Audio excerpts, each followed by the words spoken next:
பிரியமானவர்களே, இந்த விடுதலை இரவு நிகழ்ச்சி மூலமாக உங்களை சந்திப்பது மிகப்பெரிய ஒரு மகிழ்ச்சி. இந்த நாளிலும் உங்கள் ஆசீர்வாதத்திற்காக, உங்கள் விடுதலைக்காக ஜெபம் பண்ணும்படி இந்த நிகழ்ச்சியை உங்களுக்காக ஒளிபரப்புகிறோம். ஆண்டவராகிய இயேசு கிறிஸ்து உங்கள் வாழ்க்கையில் இருக்கிற எல்லா துக்கத்தையும் சந்தோஷமாக ஆண்டவர் மாற பண்ணுவார். இன்றைக்கும் நாம் ஒரு வசனத்தை நாம் தியானம் பண்ணி ஜெபம் பண்ண போகிறோம். அதற்கு முன்பதாக நாம் தலைகளை தாழ்த்தி ஆண்டவருடைய பிரசன்னம் நம் வீடுகளுக்குள்ளே கடந்து வரும்படியாக நாம் ஜெபம் பண்ணிவிட்டு ஆண்டவருடைய வார்த்தைக்குள்ளாக நாம் கடந்து போகலாம். நல்ல ஆண்டவரே, இந்த நல்ல இரவு வேளைக்காக நன்றி செலுத்துகிறோப்பா. இந்த இரவு வேளையிலும் இந்த சத்தத்தை எந்தெந்த வீடுகள்லாம் கேட்குறாங்களோ அந்த வீடுகளுக்குள்ளே ஆண்டவரே உங்களுடைய பெரிய பிரசன்னம் இறங்கட்டும். ஆண்டவரே, உங்கள் பெரிய பிரசன்னம் இறங்கட்டும். ஆண்டவரே, உங்கள் பெரிய பிரசன்னம் இறங்கட்டும். உங்கள் பெரிய சமூகம் இறங்கட்டும். ஆண்டவரே, இறங்கட்டும், இறங்கட்டும். ஆண்டவரே, இறங்கட்டோப்பா. இந்த பிள்ளைகள் இருக்கிற எல்லா ஆண்டவரே சூழ்நிலையிலிருந்து அவர்களுக்கு நீர் ஒரு விடுதலையை நீங்கள் தாங்க. ஆண்டவரே, ஒரு விடுதலையை நீங்கள் தாங்க.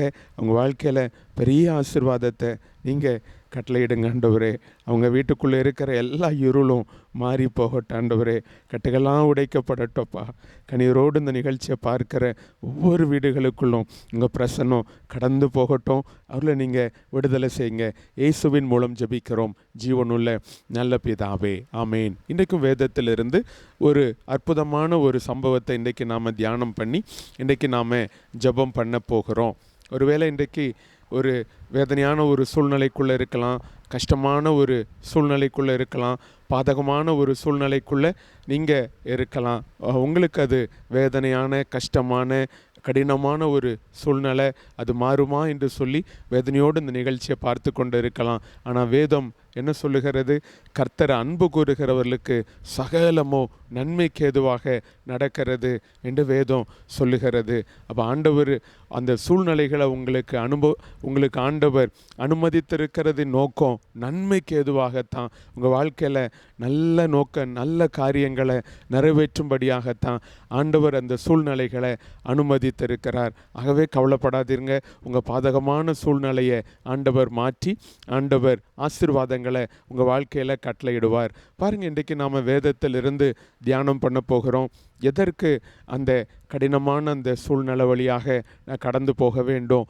ஆண்டவர் அந்த சூழ்நிலையை அனுமதிக்காவிட்டால் இந்த கடினமான பாதையின் வழியாக நீங்களும் நானும் நம்ம கடந்து போவதில்லை. ஆனால் ஆண்டவர் அந்த சூழ்நிலையை அனுமதித்திருக்கிறபடினால்தான் இந்த வேதனையின் பாதை, கடினத்தின் பாதை, கஷ்டத்தின் பாதை, கண்ணீரின் பாதையை நாம் கடந்து செல்லுகிறோம். நீங்கள் போகிற அந்த பாதையை ஆண்டவர் அறிந்திருக்கிறார். நாம் போகிற அந்த பாதையிலிருந்து நம்ம கற்றுக்கொள்ள வேண்டிய ஒரே ஒரு காரியத்தை குறித்து வேதம் நமக்கு போதிக்கிறது. நம்ம கடினமான சூழ்நிலையில் ஒரே ஒரு காரியத்தை நாம் கற்றுக்கொள்ள வேண்டும் என்று சொல்லி ஆண்டவர் அந்த சூழ்நிலைகளை அனுமதிக்கிறார் என்று தான் வேதம் நமக்கு சொல்லுகிறது. என்ன சூழ்நிலைகள்? அந்த சூழ்நிலைகள் மூலமாய் எதை நான் கற்றுக்கொள்ள வேண்டும்? ஆண்டவருடைய வேதம் என்ன சொல்லுகிறது பாருங்க. ரொம்ப அருமையாக ஆண்டவருடைய வேத வசனம் சொல்லுகிறது. வெளிப்படுத்தின விசேஷம் 3வது அதிகாரத்திலிருந்து சில வசனங்களை உங்களுக்கு நான் வாசிக்கிறேன், கேளுங்க. வெளிப்படுத்தின விசேஷம் 3வது அதிகாரம் 17வது வசனத்தில் இயேசு சொல்லுகிற ஒரு அற்புதமான வார்த்தை வேதத்தில் எழுதப்பட்டிருக்கிறது. என்ன எழுதப்பட்டிருக்கிறது? ஆண்டவர் பாருங்கள், லவோதிக்கியா திருச்சபையை பார்த்து ஆண்டவர் சொல்லுகிறார், நீ நிர்பாக்கியம் உள்ளவனும் பரிதபிக்கப்பட்டவனும் தரித்திரனும் குருடனும் நிர்வாணியுமாய் இருக்கிறதை அறியாமல் நான் ஐஸ்வர்யவான் என்றும் திரவிய சம்பன்னன் என்றும் எனக்கு ஒரு குறைவும் இல்லை என்று சொல்கிறபடியினாலே ரொம்ப அருமையாக நாம் கற்றுக்கொள்ள வேண்டும் என்று ஆவியானவர் நம்ம வாழ்க்கையில் அனுமதிக்கிற அந்த கடினமான சூழ்நிலைக்கு பின்பதாக ஒரு பெரிய ஒரு பாடம் நாம் கற்றுக்கொள்ள வேண்டும் என்று ஆண்டவர் விரும்புகிறார். பாருங்கள், பெரும்பாலும் நாம் என்ன நினைக்கிறோம்? நான் ஐஸ்வர்யவான், நான் திரவிய சம்பன்னர், எனக்கு ஒரு குறை ஒன்றும் இல்லை, என் பலனால எல்லாவற்றையும் நான் சாதித்து விடுவேன், விடுவேன், என்னுடைய ஞானத்தினால எல்லா பிரச்சனைகளையும் தீர்த்து விடுவேன் என்று சொல்லி நம்முடைய சுய ஞானத்தை, சுய பலத்தை நம்பி நாம் வாழ்க்கையில் வாழ்ந்து கொண்டு இருக்கிறோம். ஆனால் பாருங்கள், ஆண்டவர் ஏன் நம் வாழ்க்கையில் பாடுகளை, சில சூழ்நிலைகளை ஆண்டவர் அனுமதிக்கிறார் என்று சொன்னால் நன்மைக்கு எதுவாகத்தான். நீங்கள் ஆண்டவர் பக்கத்தில் இன்னும் நெருங்கி உங்கள் சுய பலன் சிலுவையில் அறையப்பட்டு சுய ஞானத்தை நீங்கள் சாராமல் ஆண்டவரை மாத்திரம் நீங்கள் சார்ந்து கொள்ளும்படியாக அந்த பிரச்சனைகள், போராட்டங்கள், சூழ்நிலைகள் உங்களுக்கு அனுமதிக்கப்படுகிறது. இங்கே ஆண்டவர் சொல்லுகிற அற்புதமான ஒரு வார்த்தையை நாம் பார்க்கலாம்.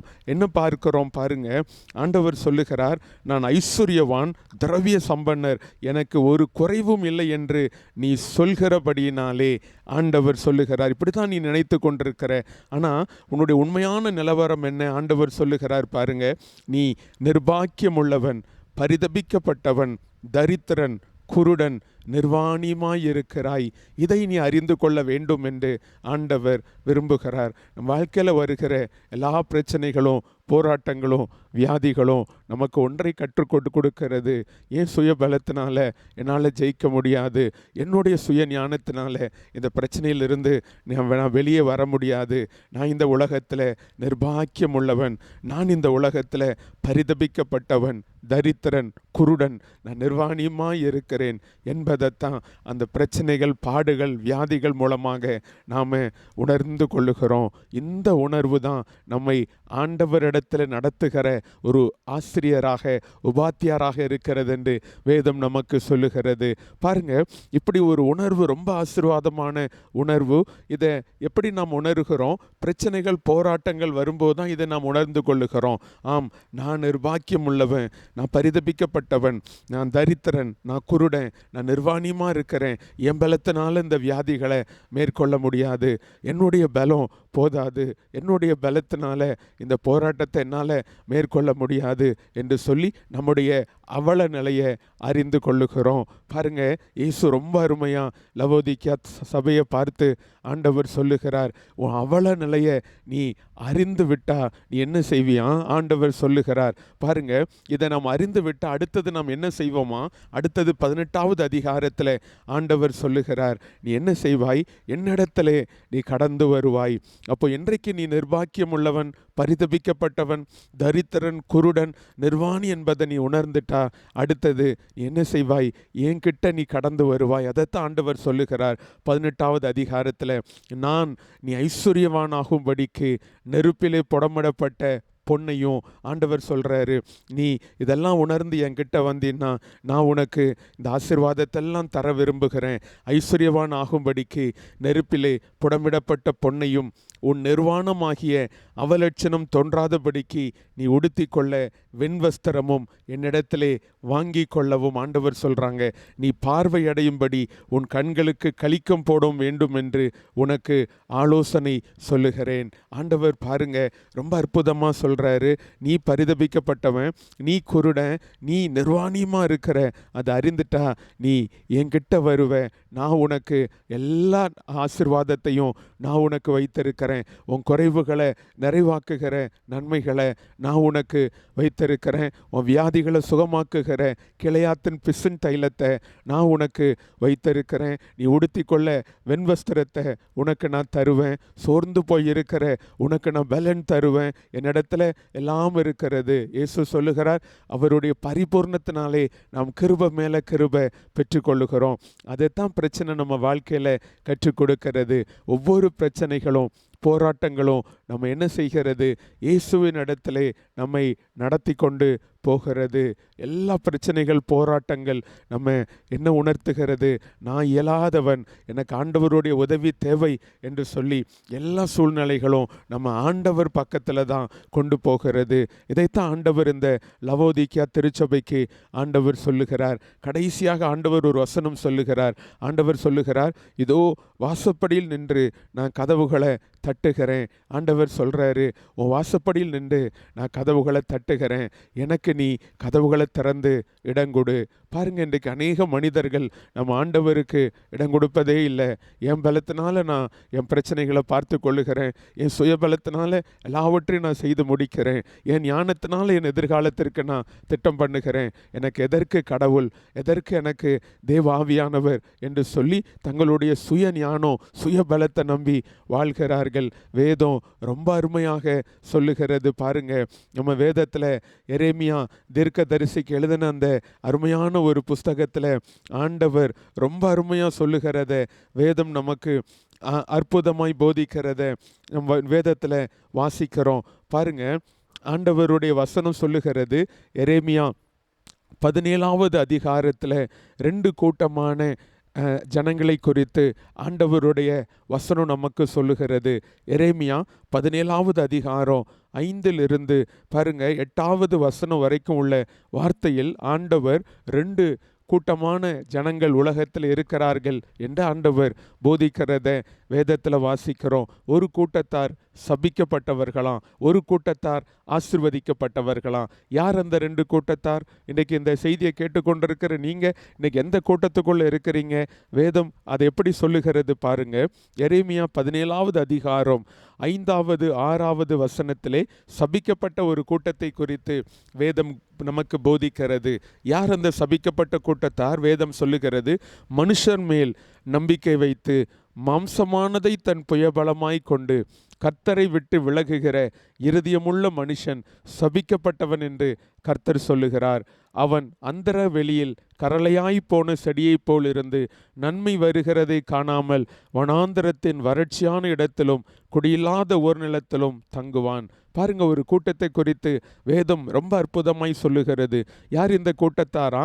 இவர்கள் மனுஷர்கள் மேல் நம்பிக்கை வைத்து தங்களுடைய ஞானம், தங்களுடைய பலன், எங்களால் எல்லாம் செய்து முடித்து விடலாம், எங்கள் ஞானத்தினால் அந்த பிரச்சனையை தீர்த்து விடலாம் என்று சொல்லி தங்கள் சுயத்தின் மேலே நம்பிக்கை வைத்து கடவுள் எதற்கு தேவனை தேட வேண்டும், அவர் பலன் எதற்கு என்று சொல்லி கடவுளை விட்டு வழி விலகி போகிற ஒரு கூட்டத்தார். ஒருவேளை வெளிப்புறத்தில் அவங்க கடவுளை அறிக்கை பண்ணலாம், ஆனால் அவங்க இருதயம் மனுஷனை நம்பும், தான் சுய பலத்தை நம்பும். என்னால் எல்லாம் செய்து முடித்திடலாம், என் பலத்தினால் இதை செய்து முடித்திடலாம், என் ஞானத்தினால என் பிள்ளையை நான் கரையேற்றிடுவேன், என் ஞானத்தினால நான் இந்த வியாதியிலிருந்து வெளியே வந்துடுவேன், மனுஷர்களை நம்புவேன் என்று சொல்லி இன்றைக்கு மனுஷர்கள் மேலே, உன் சுய பலத்தின் மேலே நீ நம்பிக்கை வைத்து உன் இருதயம் கர்த்தரை நம்பாமல் கர்த்தரை விட்டு விலகி போகிறதா ஆண்டவர் சொல்லுகிறார். அப்படிப்பட்ட மனுஷன் சபிக்கப்பட்டவன் என்று வேதம் சொல்லுகிறது. அவன் வாழ்க்கை எப்படி இருக்குமா?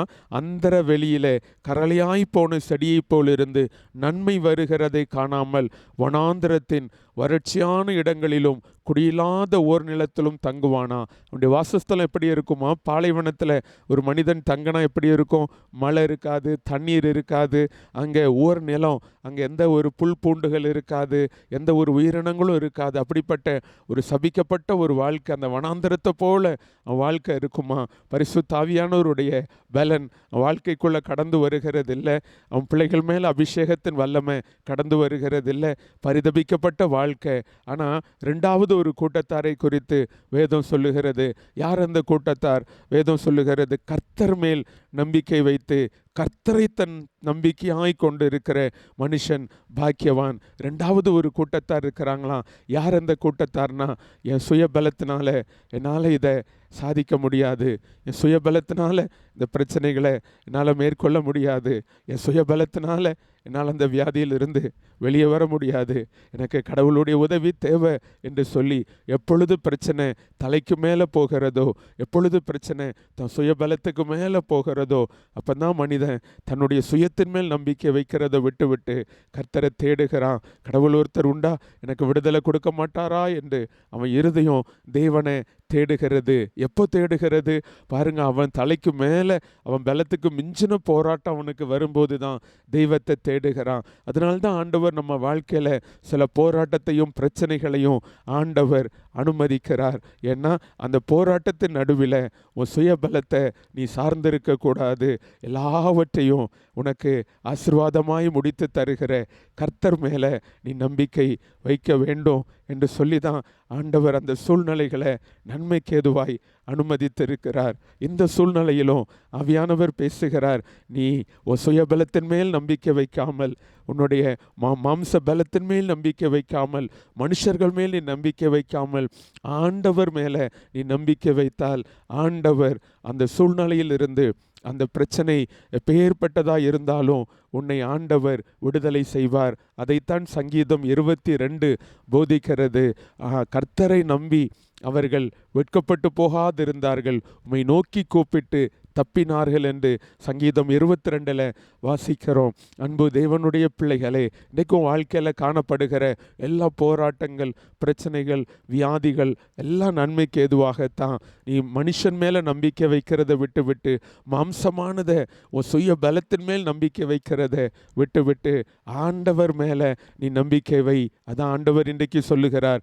அப்போ கர்த்தர் மேல் நம்பிக்கை வைத்து கர்த்தரை நம்பிக்கையாய் கொண்டிருக்கிற மனுஷன் பாக்கியவான். அவன் எப்படிப்பட்டவனா? வேதம் சொல்லுகிறது, அவன் தண்ணீரண்டையில் நாட்டப்பட்டதும் கால்வாய் ஓரமாய் தன் வேர்களை விடுகிறதும், உஷ்ணம் வருகிறதை காணாமல் இலை பச்சையாய் இருக்கிறதும், மழை தாழ்ச்சியான வருஷத்திலும் வருத்தமின்றி தப்பாமல் கனி கொடுக்கிறதுமான மரத்தை போல் இருப்பான். வாழ்க்கை எப்படி இருக்குமா? தண்ணீர் நிறைந்த ஒரு நதிக்கு பக்கத்தில் நாட்டப்பட்ட ஒரு மரத்தை போல் அவன் வாழ்க்கை ஆசீர்வாதமாக இருக்குமா? இன்றைக்கு ஆண்டவர் உன்னை தன்மேல நம்பிக்கை வைக்க ஆண்டவர் உன்னை அழைக்கிறார். உன் பிரச்சனைகள், போராட்டம் பெரிது உண்மைதான், அதெல்லாம் ஆண்டவருக்கு தெரியும். ஆனால் அந்த சூழ்நிலைகள் நன்மைக்கு ஏதுவான ஒன்று. எதற்கு நீ அறிந்து கொள்ள வேண்டும். நான் நிர்பாக்கியமுள்ள ஒரு மனிதன், பரிதபிக்கப்பட்ட ஒரு மனிதன், குருடன். நான் ஒரு பரிதபிக்கப்பட்டவன், தரித்திரன், குருடன், நிர்வாணியுமாய் இருக்கிறேன் என்பதை நீ அறிந்து கொள்ள வேண்டும் என்று ஆவியானவர் விரும்புகிறார். நம்ம ரட்சித்து கொள்ள முடியாது, நம்மால் பிரச்சனையில் இருந்து விடுவித்து கொள்ள முடியாது. நாம் இந்த உலகத்தில் ஆண்டவரை சார்ந்து வாழும்படி தான் சிருஷ்டிக்கப்பட்டிருக்கிறோம். அதனால தான் ஆவியானவர் இன்றைக்கு உன்னை அழைக்கிறார். அந்த சூழ்நிலைகள் எல்லாம் உனக்கு ஒன்றை கற்றுக் கொடுக்கிறது. எதை கற்றுக் கொடுக்கிறது?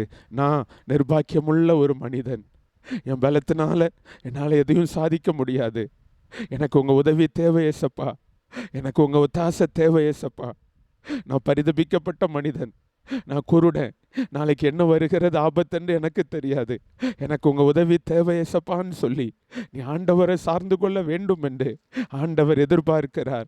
அதற்கு தான் அந்த சூழ்நிலைகளை ஆண்டவர் அனுமதித்திருக்கிறார். இன்றைக்கு உன்னுடைய அந்த பிரச்சனை, போராட்டத்தின் நடுவில் நீ ஆண்டவரை சார்ந்து கொள்ள வேண்டும் என்று ஆண்டவர் எதிர்பார்க்கிறார். அதற்கு தான் அந்த பிரச்சனை, அதற்கு தான் அந்த போராட்டம், எல்லா ஆசீர்வாதத்திற்கு தான், எல்லா நன்மைக்கு தான். நீ அந்த உணர்வு உனக்கு வேண்டும். என்ன உணர்வு? ஏன் சுயபலத்தினால் இதை தாண்ட முடியாது, ஆண்டவருடைய ஒத்தாசை வேண்டும் என்று நீ உணர்ந்து விட்டு ஆண்டவர் சொல்றாரு, நான் உனக்கு ஐஸ்வர்யவான் ஆகும்படி நெருப்பிலே புடமிடப்பட்ட பொன்னை உனக்கு நான் தர ஆயத்தமாக இருக்கிறேன். அப்போ தான் நம்ம ஆண்டவர் இடத்துல வந்து அந்த நெருப்பிலே புடமிடப்பட்ட அந்த விசுவாசத்தை ஆண்டவரிடத்துல வாங்கி கொள்ளுவோம். ரெண்டாவது ஆண்டவர் சொல்கிறாங்க, உன் நிர்வாணமாகி அந்த அவலட்சணம் தோன்றாதபடி நீ உடுத்தி கொள்வதற்கு நான் உனக்கு வெண்வஸ்திரம், என்னுடைய ரட்சிப்பின் வஸ்திரம், நீதியின் வஸ்திரத்தை, நீதியின் சால்வையை உனக்காக நான் ஆயத்தப்படுத்தி வைத்திருக்கிறேன். அந்த நன்மைகளை உனக்காக நான் தர விரும்புகிறேன். எப்போ நீ ஆண்டவரிடத்துல வருவேன்? இந்த சூழ்நிலைகள் மூலமாக இதெல்லாம் உணர்ந்து கொள்வது தான் பெரிய ஆசீர்வாதம். இன்றைக்கு ஆண்டவர் அதற்காக உன்னை அழைக்கிறார். வாழ்க்கையில் இருக்கிற எல்லா பிரச்சனைகள், போராட்டம் எல்லாம் ஒன்றை உனக்கு தெளிவுபடுத்தி காண்பிக்கிறது. எனக்கு ஒரு இரட்சகர் தேவை, எனக்கு ஒரு தேவன் தேவை. நான் இந்த உலகத்தில் நிர்பாக்கியமுள்ள மனிதன், குருடன், நான் இந்த உலகத்தில் பரிதபிக்கப்பட்ட ஒரு மனிதன். அதைத்தான் இன்றைக்கு நாம் உணர்ந்து கொள்ள வேண்டும். நாம் சுயபலத்தினால பாவத்தை ஜெயிக்க முடியாது, நாம் சுயபலத்தினால சாபத்தை ஜெயிக்க முடியாது, நாம் சுயபலத்தினால வியாதிகளை ஜெயிக்க முடியாது. நாம் பரிதபிக்கப்பட்ட மனிதர்கள். அதற்கு தான் பிதாவானவர் யோவான் 3:16 வாசிக்கிறபடி தம்முடைய ஒரே பேரான குமாரனாகிய இயேசுவை நமக்கு இந்த உலகத்திற்கு தந்தருளி எவ்வளவாய் உலகத்திலே தேவன் அன்பு கூர்ந்தார். இயேசுவை நமக்காக இந்த உலகத்திலே தந்தார். இயேசுவும் நமக்காக இந்த உலகத்திலே வந்து 33 ஆண்டு காலம் இந்த உலகத்திலே வாழ்ந்தார். 3 ஆண்டு காலம் இயேசு இந்த உலகத்திலே ஊழியம் செய்தார். நிர்பாக்கியமும் குருடனும் பரிதபிக்கப்பட்ட தரித்திரனுமாய் இருந்த மனிதர்களை அவர்களுடைய இன்னல்களில் இருந்து, வியாதிகளில் இருந்து, பாவத்தில் இருந்து, சாபத்தில் இருந்து இயேசு தூக்கி எடுத்தார். இயேசுவின் 3.5 ஆண்டு கால ஊழியத்தை குறித்து வேதம் சொல்லுகிறது. நசரேனாகிய இயேசுவை தேவன் பரிசுத்தாவினாலும் வல்லமையினாலும் தேவன் அபிஷேகம் பண்ணினாராம். பாருங்க, பிதாவானவர் இயேசுவோடு கூட இருந்தபடினால அவர் நன்மை செய்கிறவராயும் பிசாசின் படியில் அகப்பட்ட யாவரையும் விடுதலை செய்கிறவராய் இயேசு சுற்றி தெரிந்தார் என்று வேதம் சொல்லுகிறது.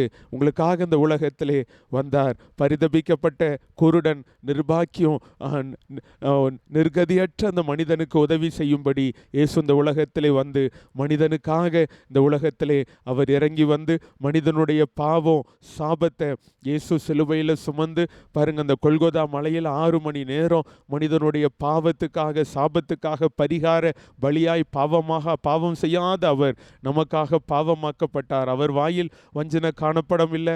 அவருடைய வாழ்க்கையில் எந்த பாவமும் இல்லை. ஆனால் நம்முடைய மீறுதல் நிமித்தம் அவர் காயப்பட்டு, நம்முடைய அக்கிரமத்து நிமித்தம் இயேசு நொறுக்கப்பட்டு, நம்முடைய ஸ்தானத்திலே நம்முடைய பரிதபிக்கப்பட்ட நாம் பாவத்தின் பிடியில் சாபத்தின் பிடியில் இருக்கிற நம்மை விடுவிக்கும்படியாக அவர் நமக்காக பாவமாகி சிலுவை ஒரு சாபத்தின் சின்னம், பாவத்தின் சின்னம். அந்த சின்னத்திலே அவர் தானே அந்த மரணத்தை ஏற்றுக்கொண்டார். அவரே முன் வந்து அந்த மரணத்தை ஏற்றுக்கொண்டு 6 மணி நேரம் உனக்காக உன் பாவத்தை, உன் சாபத்தை, உன் வியாதிகளை, பரிதபிக்கப்பட்ட மனிதனாகிய குருடனாகிய மனிதனாகிய உன்னுடைய எல்லா சாபத்தையும் பாவத்தையும் அவர் சிலுவையில் சுமந்து உனக்காக தன் இரத்தத்தை எல்லாம் ஊற்றி கொடுத்து மரித்து பரிதபிக்கப்பட்ட நிர்பாக்கியமுள்ள மனிதனாகிய உனக்கு பாவ மன்னிப்பையும் பரலோக ராஜ்யத்தையும் பரிசுத்த ஆவியானவரும் தரும்படியாக இயேசு உனக்காக பாவமாகி உனக்காக சாபமாகி மரித்து சிலுவையில் மரித்து 3ஆவது நாள் உயிரோடு எழுந்து 40 நாளளவும் சீஷர்களுக்கு தரிசனமாகி எல்லாரும் பார்த்து கொண்டிருக்க பரலோகத்திற்கு எழுந்தருளி போனார். இன்றைக்கு அவர் தான் உனக்கு உதவி செய்ய முடியும். வேதம் சொல்லுகிறது, அவர்தாமே பாடுபட்டு சோதிக்கப்பட்டதினாலே பாடுபடுகிற உனக்கு அவர் உதவி செய்ய வல்லமை உள்ள ஒரு பிரதான ஆசாரியனாய் ஏற்படுத்தப்பட்டிருக்கிறார். பரிதபிக்கப்பட்ட மனிதன், குருடன், நிர்வாணியமாகிய உனக்கு உதவி செய்யும்படியாக இன்றைக்கு அவர் பிரதான ஆசாரியனாய் பிதாவின் வலது பார்சத்திலே மரித்து உயிரோடு எழுந்து அபிஷேகிக்க பண்ணப்பட்டவராய் உனக்காக வைக்கப்பட்டிருக்கிறார். இன்றைக்கு நம்ம செய்ய வேண்டியது ஒன்றே ஒன்று தான். எரேமியா 33:3 ஆண்டவர் சொல்றாரு, என்னை நோக்கி கூப்பிடு, நீ பரிதபிக்கப்பட்ட மனிதன், நீ நிர்பாக்கியம் உள்ளவன், நீ குருடன். ஆண்டவர் சொல்றாங்க, நீ என்ன செய்ய வேண்டும்? என்னை நோக்கி நீ கூப்பிடு. உன்னால உன் பலத்தினால உன்னை விடுவித்து கொள்ள முடியாது. இன்னைக்கு ஒருவேளை பாவத்தின் பிடியில் இருக்கலாம், சாபத்தின் பிடியில் இருக்கலாம், மரணப்பிடியில் இருக்கலாம், ஏதோ ஒரு வேதனைக்குள்ள இருக்கலாம். உன்னை நீயே ரட்சித்து கொள்ள முடியாது. ஆண்டவர் சொல்றாங்க, நீ என்னை நோக்கி கூப்பிடு, நான் உனக்கு உத்தரவு கொடுப்பேன், நான் உனக்கு உத்தரவு கொடுப்பேன். ஆண்டவர் சொல்றாங்க, நான் உத்தரவு அருளுகிற தேவன், கூப்பிடுகிற யாருக்கும் உத்தரவு அருளுகிற தேவன். உனக்கு நான் உத்தரவு அருளி உனக்கு அறியாததும் எட்டாதுமான பெரிய காரியத்தை செய்வேன் என்று ஆண்டவர் சொல்றாங்க. இன்றைக்கு இந்த வசனம் உன்னோடு பேசி இருக்கிறது அல்லவா? உன் குடும்ப சூழ்நிலை நிமித்தம் நீ உணர்கிற, நான் நிர்பாக்கியம் உள்ளவன், பரிதபிக்கப்பட்டவன், குருடாண்டவரே, தரித்திரன், என் வாழ்க்கையில் எந்த நன்மையும் இல்லை, ஆசீர்வாதம் இல்லை, குழந்தை ஆசீர்வாதம் எனக்கு இல்லை, நான் தரித்திரன், என் வாழ்க்கையில் எனக்கு நன்மை இல்லை, வேலை இல்லை, நீ வேதனையோடு இருக்கிற அல்லவா? ஆண்டவர் சொல்றாங்க, நீ என்னை நோக்கி கூப்பிடு, நான் உனக்கு உத்தரவு கொடுப்பேன். உன் பாவத்தை நான் ஏற்றுக்கொண்டு, உன் சாபத்தை நான் ஏற்றுக்கொண்டு, உன் பாடுகளை நான் ஏற்றுக்கொண்டு உனக்காக மரித்து உயிரோடு எழுந்து இன்னைக்கு பரலோகத்தில் பிதாவின் வலது பார்சத்தில் வீட்டு இருக்கிறேன். என்னை நோக்கி கூப்பிடு, நான் உன்னை விடுவிப்பேன், நீ என்னை மகிமைப்படுத்துவாய் என்று ஆண்டவர் வாக்கு கொடுக்கிறார். இன்னைக்கு நீ எந்த பிரச்சனையினூடாக, போராட்டத்தினூடாக, கண்ணீரோடாக இருந்தாலும் இன்னைக்கு நீ ஆண்டவரை நோக்கி கூப்பிட போகிறாய். ஒருவேளை பாவத்தின் வல்லமையினால் பீடிக்கப்பட்டு இருக்கலாம், வியாதி உன்னை மூடி இருக்கலாம், மரணம் வரும் என்று டாக்டர்கள் சொல்லி இருக்கலாம், ஏதோ ஒரு சூழ்நிலை வேதனையோடு இருக்கலாம். ஆனால் எந்த சூழ்நிலையில் இருந்தாலும் ஆண்டவர் உனக்கு உதவி செய்ய வல்லமை உள்ளவர். நாம் ஜெபம் பண்ணலாம். நல்ல ஆண்டவரே, இந்த நல்ல வேலைக்காக நன்றி செலுத்துகிறோப்பா. எங்கள் வாழ்க்கையில் வருகிற எல்லா பிரச்சனைகள், எல்லா போராட்டங்கள், ஆண்டவரே, எல்லா சூழ்நிலைகளும் எங்களுக்கு நன்மைக்கு எதுவாகத்தான் ஆவியானவர் அனுமதிக்கிறீர். அந்த சூழ்நிலைகள் மூலமாக நாங்கள் ஒன்றை உணர்ந்து கொள்ளுகிறோம், நான் நிர்பாக்கியம் உள்ளவன், பரிதபிக்கப்பட்டவன், குருடன், தரித்திரன் என்பதை உணர்ந்து கொள்ளுகிறோப்பா. நீங்க எங்களுக்காக உதவி செய்யும்படி எல்லா பாடும் பட்டு இன்னைக்கு பிதாவின் வலது பார்சத்தில் பிரதான ஆசாரியனாக எங்களுக்கு உதவி செய்கிற பிரதான ஆசாரியனாய் எங்களை போல உலகத்தில் எல்லா பாடும் பட்டீங்க. எங்கள் பாடு உங்களுக்கு தெரியும் ஆண்டவரே. உலகத்தில் மனிதனாக நீங்கள் இறங்கி வந்து எல்லா பாடையும் நீங்கள் பட்டீங்க. இன்னைக்கு உங்கள் பிள்ளைகள் எவ்வளோ பாடுகள் ஆண்டவரே அனுபவிக்கிறாங்க. பாவத்தினால உங்கள் பிள்ளைகள் இச்சையினால எவ்வளோ கஷ்டத்தை அனுபவித்து இந்த பாவத்தை என்னால் மேற்கொள்ள முடியலையே, இந்த இச்சைகளை என்னால் மேற்கொள்ள முடியலையேன்னு வேதனையோடு இந்த நிகழ்ச்சியை பார்த்து கொண்டிருக்கிறாங்க. அப்படிப்பட்ட யாரெல்லாம் பாவத்தின் படியில், அசுத்தத்தில், அருவருப்பில் பிடிக்கப்பட்டு கட்டப்பட்டிருக்கிறாங்களோ, ஐயோ நான் ஆண்டவரை நிர்பாக்கியம் உள்ளவன், குருடன், தரித்திரன் என்று சொல்லி இந்த பாவத்திலிருந்து எனக்கு விடுதலை தாரோன்னு கண்ணீரோடு ஜபிக்கிறாங்களோ, அப்படிப்பட்ட ஆத்துமாக்களுக்கு இன்றைக்கு இரவு விடுதலை தாங்க ஆண்டவரே. அப்படிப்பட்ட ஆத்துமாவுக்கு பாவத்திலிருந்து, சாபத்திலிருந்து, வியாதியிலிருந்து நீங்கள் அதெல்லாம் சிலுவையில் சுமந்தீங்களே ஆண்டவரே. அப்படிப்பட்ட பாவத்தின் வல்லமை, குடியின் வல்லமை, இந்த விபச்சார பாவம், வேசித்தனம் பாவம், இந்த இன்டர்நெட்டில் போர்னோகிராஃபி பார்க்குற அந்த பாவத்தை என்னால் விட முடியலைன்னு அப்படிப்பட்ட அசுத்தமான ஒரு சூழ்நிலை நடுவில் வேதனைக்குள்ளே இருக்கிற உங்கள் பிள்ளைகள் மேலே ஆவியாண்டு வல்லமை இறங்கட்டும் ஆண்டவரே. அவங்க பாவ கட்டுகள் இருந்து அவங்களுக்கு விடுதலை கொடுங்க. அவங்க சாபத்தின் கட்டில் இருந்து அவங்களுக்கு விடுதலை கொடுங்க ஆண்டவரே. விடுதலை கொடுங்க. இன்னைக்கு யாரோ ஒரு விடுதலை உண்டாகட்டும் ஆண்டவரே. அவங்களுக்கு விடுதலை கொடுங்க ஆண்டவரே. விடுதலை கொடுங்க. யாரெல்லாம் அந்த இரவு வியாதியினால வேதனைப்பட்டு வாழ்வதை விட சாவது மேல் சொல்லி வியாதியினால, உபாதையினால வேதனைப்பட்டு இந்த அவை எனக்கு வேலை செய்யவில்லை, எனக்கு இந்த கேன்சர் வியாதி வந்திருக்கிறது, எனக்கு இந்த ஆஸ்மா வியாதி, எனக்கு இந்த நரம்பு சம்பந்தப்பட்ட வியாதிகள், கிட்னி பழுதாகிவிட்டது, இருதய வியாதிகள் என்று சொல்லி ஏதோ ஒரு வியாதியினால வேதனைப்பட்டு இந்த நிகழ்ச்சியை பார்க்கிற பிள்ளைகளுக்காக நான் பாரத்தோடு ஜபிக்கிறப்பா. கிறிஸ்துவ மரித்தோரிலிருந்து எழுப்பின அந்த ஆவியானவர் மரணத்திற்கு ஏதுவான அவங்க சரீரங்களை உயிர்ப்பிங்க ஆண்டவரே. செயல்படாத அந்த உறுப்புகள் செயல்படட்டும். இந்த கேன்சர் வியாதிகளை சுகப்படுத்துங்க ஆண்டவரே. நாங்கள் பரிதபிக்கப்பட்ட மனிதர்கள், தரித்திரர்கள், குருடர்கள், நிர்பாக்கியமுள்ள மனிதர்கள். உங்கள் பிரசன்னம் ஆண்டவரே, உங்கள் பிரசன்னம், உங்கள் பிரசன்னம் இறங்கட்டும் ஆண்டவரே. உங்கள் பிரசன்னம் இறங்கட்டும் ஆண்டவரே. உங்கள் பிரசன்னம் இறங்கட்டும் ஆண்டவரே. உங்கள் பிரசன்னம் இறங்கட்டும். வியாதியிலிருந்து விடுதலை கொடுங்க. வியாதி படுக்கையை மாற்றி போடுங்க ஆண்டவரே. செயல்படாத அவயங்கள் செயல்படுத்தப்படட்டும் ஆண்டவரே. எல்லாம் ஆண்டவரே அந்த வியாதியின் வல்லமைகள் அழிக்கப்படட்டப்பா. இன்னைக்கு இரவு யாரெல்லாம் பிசாசின் வல்லமையினால் பாதிக்கப்பட்டு இந்த நிகழ்ச்சியை பார்த்து கொண்டிருக்கிறாங்களோ, இயேசுவின் நாமத்தினால அப்படிப்பட்ட பிசாசின் வல்லமையிலிருந்து அவங்களுக்கு விடுதலை கொடுங்க. பில்லிசோனிய வல்லமையிலிருந்து விடுதலை கொடுங்க ஆண்டவரே. பிசாசினுடைய எல்லா போராட்டத்திலிருந்து விடுதலை கொடுங்க. நன்மை இல்லை, ஆசீர்வாதம் இல்லை, குழந்தை இல்லை, திருமண தடைகள், வேலை இல்லை, அப்படிப்பட்ட எல்லா ஒரு சூழ்நிலையில் உங்கள் பிள்ளைங்க வேதனையோடு இடத்துல ஜெபம் பண்ணும் பொழுது, ஆண்டவரே நான் நிர்பாக்கியமுள்ள மனிதன், குருடன், தரித்திரன் என்று சொல்லி அழுது உங்களை நோக்கி அவங்க ஜெபம் பண்ணும் பொழுது, நீங்கள் பரலோகத்தில் உள்ள ஆண்டவர் கேட்டு வெண்வஸ்திரம் தருவேன் என்று வாக்கு கொடுத்தீங்களப்பா. ஆண்டவரே ஸ்தோத்திரம். உன் கண்களுக்கு களிக்கம் தருவேன்னு வாக்கு கொடுத்தீங்களே. உங்கள் பிள்ளைகளுக்கு ஆவிக்குரிய நன்மை, உலகத்திற்குரிய நன்மைகளை உங்கள் பிள்ளைகளுக்கு கொடுங்க. தடப்பட்ட எல்லா ஆசீர்வாதங்களை உங்கள் பிள்ளைகளுக்கு நீங்கள் கொடுங்க ஆண்டவரே. தடப்பட்ட எல்லா நன்மைகள், குழந்தை ஆசீர்வாதம் அவங்க கர்ப்பத்தில் உண்டாகட்டும். திருமண தடைகள் விலகட்டும் ஆண்டவரே. வேலைக்கு வழிகள் திறந்து கொடுக்கப்படட்டும். அந்த கடன் பிரச்சனை தீர்ப்பதற்கு வழிகள் உண்டாகட்டோப்பா. உங்கள் பிள்ளைகளுடைய வேதனைகளை மாற்றுங்கப்பா. ஐயோ கணவர் குடிக்கிறாருன்னு அவங்க ஜெபம் பண்ணுறாங்கப்பா. அவங்களால அவங்க கணவரை மாற்ற முடியாது. ஆனால் ஆவியானவர் அவங்க கணவரை மாற்றுங்க ஆண்டவரே. அந்த வேதனையின் கட்டிலிருந்து அவங்களுக்கு விடுதலை கொடுங்க. இருளிலிருந்து விடுதலை கொடுங்கப்பா. தெற்கத்தி வெள்ளங்களை திருப்பது போல அவங்க குடும்பத்தினுடைய சிறையிருப்பை மாற்றுங்கப்பா. எல்லா இருளும் மாறி போகட்டும் ஆண்டவரே. படிக்கிற பிள்ளைகளுக்கு நல்ல ஞானம் கிருபைகளை கொடுத்து கர்த்தர் ஆசீர்வதிங்க. ஆண்டவரே, இதை பார்த்து கொண்டிருக்கிற எல்லா குடும்பத்துக்குள்ளே உங்கள் வல்லமையான பிரசன்னம் இறங்கட்டோப்பா, இறங்கட்டும். வியாதி உள்ளவர்களுக்காக மறுபடியும் ஜெபிக்கிறேன். உங்கள் சுகமளிக்கிற வல்லமை அவங்க மேலே இறங்கட்டோப்பா.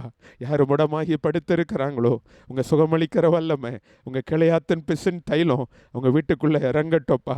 மனதில் துக்கம், பாரம், மனதில் சமாதானம் இல்லை, மனநோவினால் வேதனைப்படுகிறவர்களுக்கு மனதில் சந்தோஷம் தாரும். பாவத்தின் வல்லமைகள் ஆண்டவரே ஒளிந்து போகட்டோப்பா. இச்சையின் கட்டுகள் அழிக்கப்படட்டோப்பா. பரிசுத்த ஆவியானவர் உங்கள் பிள்ளைகளுக்கு விடுதலை கொடுத்து ஜெயத்தோடு நடத்தும். நீங்கள் அப்படி ஆசீர்வதிக்கிறதற்காக நன்றி, விடுதலை கொடுக்கிறதற்காக நன்றி. இயேசுவின் மூலம் ஜெபிக்கிறோம் ஜீவனுள்ள நல்ல பிதாவே, ஆமேன், ஆமேன். ஆண்டவர் உங்கள் ஜெபத்தை கேட்டு இருக்கிறார். இன்றைக்கி கர்த்தர் உங்களுக்கு பரிபூர்ணமான விடுதலை நன்மையும் கர்த்தர் உங்களுக்கு கட்டளையிட்டு இருக்கிறார். கர்த்தர் உங்களை ஆசீர்வதிப்பார். ஆமேன், ஆமேன்.